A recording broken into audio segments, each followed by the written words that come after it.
مرکز مطبوعات وزارت کارهای داخلی تاجیکستان خبر داد که از 26 تا 28 ایول سال 2024 در 4 صدمه در یاون و ایسار و سپیتامین و کوشانیان دست کم 4 نفر جان باختند. بنا به اطلاع وزارت کارهای داخلی از جمله شب 26 ایول سال 2024 تقریبا ساعت 22:20 راننده ماشین تمغه مرسدس بنز عثمانزاده شهرام سال تولدش 2003 ساکن شهر ایسار هنگام حرکت از مرکز شهر ایسار به شهر دوشنبه در راه ماشینگرد دیهه باغستان جماعت دیوت سامانی از عهده اداره واسطه نقلیات نبرآمده به درخت کنار راه برخورده است. در نتیجه خود راننده عثمانزاده و مسافرانش مرادزاده صدرالدین سیفالدین سال تولدش 2005 ساکن نویه رودکی و حاجی خرسند مراد سال تولدش 2001 ساکنان نویه حصار جراحت‌های گوناگون جسمانی برداشته در بیمارخانه بستری گردیدند. مسافر دیگر ماشین مذکور دولتوف خورشیدجان سال تولدش 2005 ساکن نویه ورزاب جراحت‌های وزن جسمانی برداشته هنگام به بیمارخانه دسترس نمودن در راه به هلاکت رسیده است.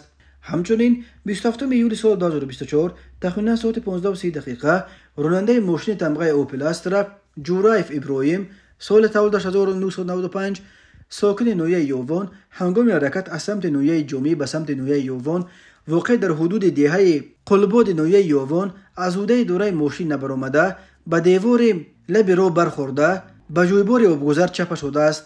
در نتیجه مسافر ماشین مذکور تیمورف شادمان سال تولدش 1999 ساکن نویه مذکور جراحت‌های وزن جسمانی برداشته در جای حادثه به هلاکت رسیده است. شب 28 ایول سال 2024 تقریبا ساعت 02:00 راننده ماشین تمغه اوپل ویکترا نظیروف وایجان سال تولدش 1985 ساکن نویه سپیتامین هنگام حرکت در راه اتومبیلگرد دوشنبه خوجند در حدود جماعت دیوت استقلال نویه سپیتامین از عهده اداره واسطه نقلیات نبرآمده پیادهگرد امزایف رستم جان سال تولدش 1963 ساکن شهر استرفشن را که از کنار راه میگذشت پخش نموده است.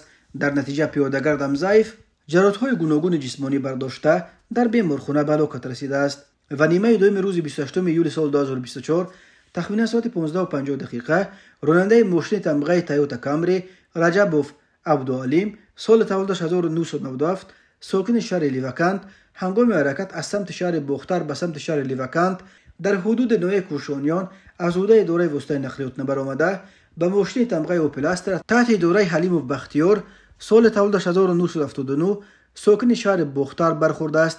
در نتیجه حلیموف جراحت‌های وزن جسمانی برداشته در بیمارخانه به هلاکت رسیده است. مسافر ماشین تمغه اوپل استرا جنسش مرد شخصیتش نامعلوم جراحت‌های وزن جسمانی برداشته در بیمارخانه بستری گردیده است. اوید بین حادثه و تحقیقات ادامه دارد.